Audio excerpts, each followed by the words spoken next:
Imagine viver em uma época onde o medo dominava as ruas, onde um simples passeio noturno poderia significar o seu fim.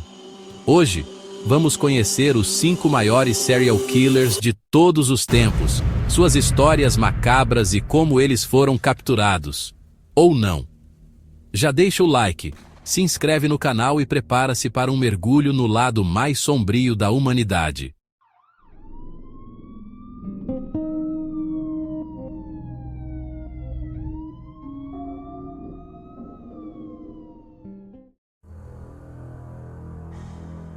(1888) Londres.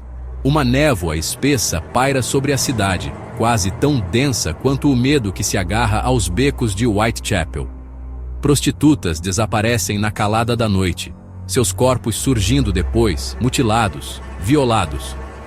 Não eram apenas assassinatos, eram declarações. Cada corte, uma assinatura. Cada órgão retirado, um troféu grotesco exibido para desafiar a Scotland Yard. Os jornais gritavam em letras garrafais: Jack, o Estripador. Um nome sussurrado com terror e fascínio mórbido. Cartas, cruéis e sarcásticas, chegavam à polícia, zombando de sua incapacidade, alimentando o pânico. Uma cidade inteira, refém do desconhecido. Quem era esse fantasma que assombrava as ruas? Um médico? Um açougueiro? Um cavalheiro da alta sociedade escondendo um apetite monstruoso? O Estripador, um mestre da dissimulação, desapareceu nas sombras, deixando para trás um legado de terror que ecoa até hoje. Jack, o Estripador, nunca foi pego. Permanece uma sombra, um enigma, um lembrete aterrorizante de que, às vezes, os monstros que criamos em nossas mentes são muito reais.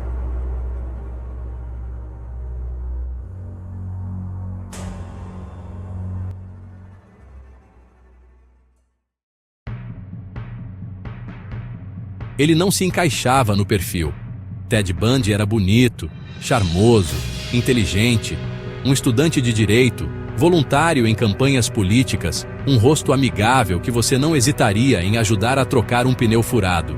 Mas por trás da máscara da normalidade, espreitava um dos predadores mais cruéis da história. Nos anos 70, os Estados Unidos tremeram diante da verdade por trás do sorriso fácil e dos olhos gentis de Bundy. Ele não invadia casas ou arrastava suas vítimas para becos escuros. Ele as seduzia, fingindo fragilidade, usando sua beleza e charme como armas letais. Jovens mulheres, atraídas pela gentileza fingida, desapareciam sem deixar rastros. O horror de seus crimes, os requintes de crueldade, chocaram até mesmo investigadores experientes. Seus métodos eram frios, calculados, revelando uma mente obcecada por controle e dominação. Bundy era um camaleão, mudando de aparência, de nome, de estado, sempre um passo à frente da lei. Ele fugiu da prisão 2 vezes, transformando sua caçada em um espetáculo midiático. Em seus julgamentos, ele se portava como uma celebridade, aproveitando-se da atenção, transformando a sala do tribunal em um palco para seu show distorcido. Mas a máscara eventualmente caiu. As evidências, irrefutáveis, o conectaram a uma série de assassinatos brutais. A sentença de morte. Ted Bundy personificou a terrível verdade. O mal não tem rosto, não tem cheiro, não tem som. Pode estar ao seu lado, disfarçado na banalidade do dia a dia.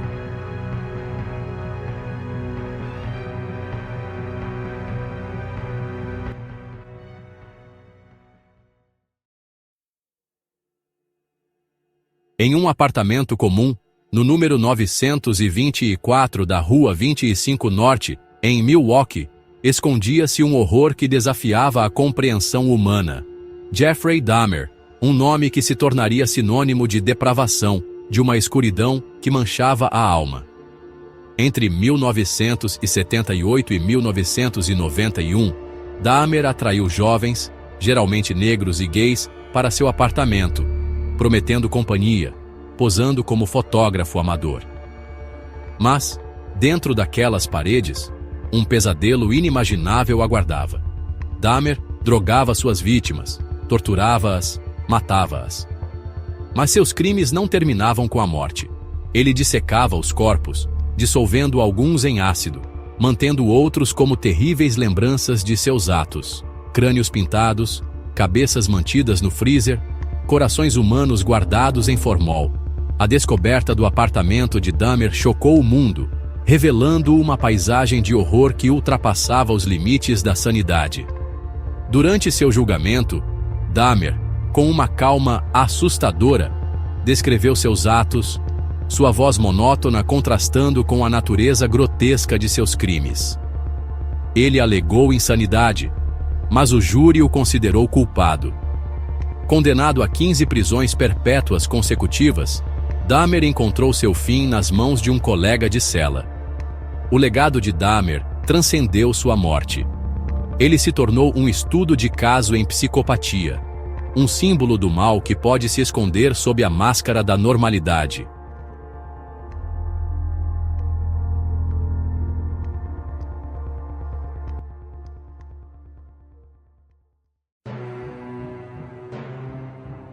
Isolado nas planícies desoladas de Plainfield, Wisconsin, Ed Gein construiu um reino de horrores inimagináveis. Sua casa, um túmulo macabro disfarçado de residência, escondia segredos que chocariam o mundo e inspirariam pesadelos por gerações.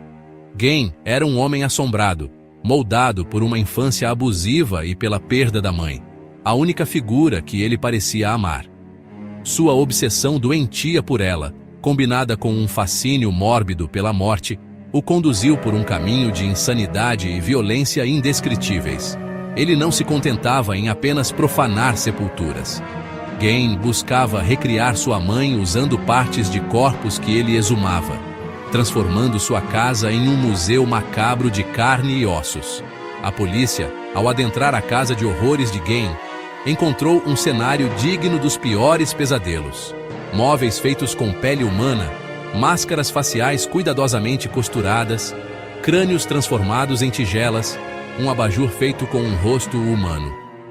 A descoberta de um corpo mutilado em seu galpão confirmou os piores temores. Ed Gein não era apenas um necrófilo perturbado, mas também um assassino.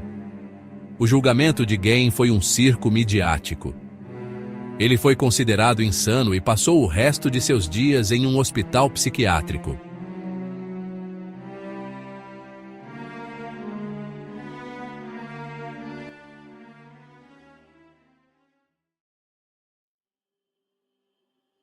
Chicago, 1893.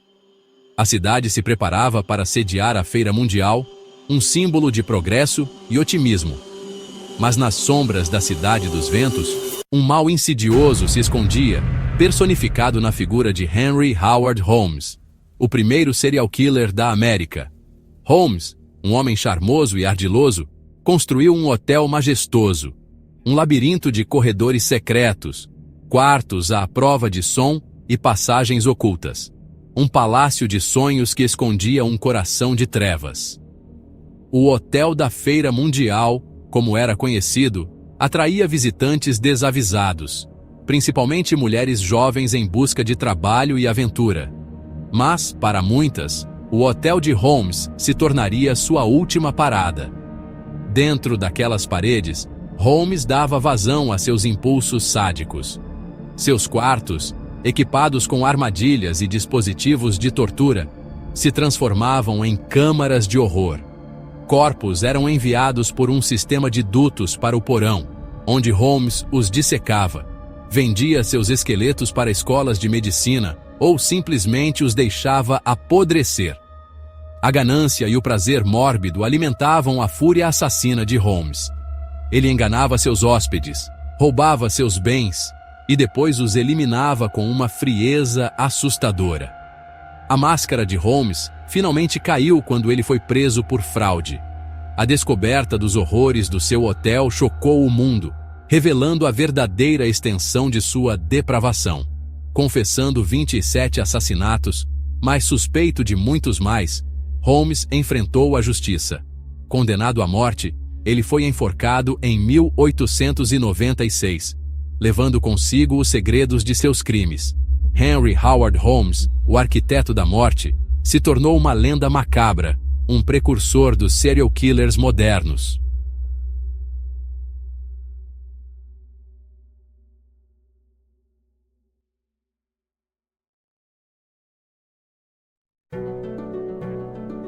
Alguns desses assassinos conseguiram enganar a polícia por anos.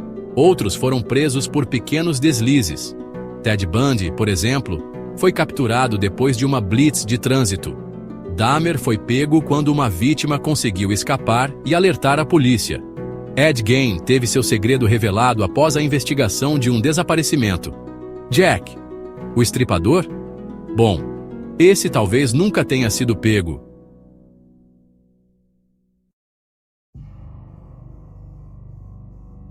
Esses crimes deixaram marcas profundas na história. Filmes, livros e documentários continuam explorando esses casos, enquanto a psicologia criminal tenta entender o que faz alguém se tornar um assassino. Perfis psicológicos de serial killers ajudaram a moldar investigações modernas e até criaram novas técnicas para caçar criminosos em série. Cada um desses assassinos tinha um modus operandi único, mas todos deixaram um legado macabro. Jack, o estripador, permanece um mistério. Ted Bundy enganou o sistema por anos. Dahmer chocou o mundo com seu canibalismo, Ed Gein virou lenda e Henry Howard Holmes criou uma verdadeira casa dos horrores. Mas agora eu quero saber, qual desses casos mais te impressionou? Deixe sua opinião nos comentários. Se você gosta desse tipo de conteúdo, já se inscreve no canal, ativa o sininho e deixa o like. Nos vemos no próximo vídeo. Se você tiver coragem para assistir.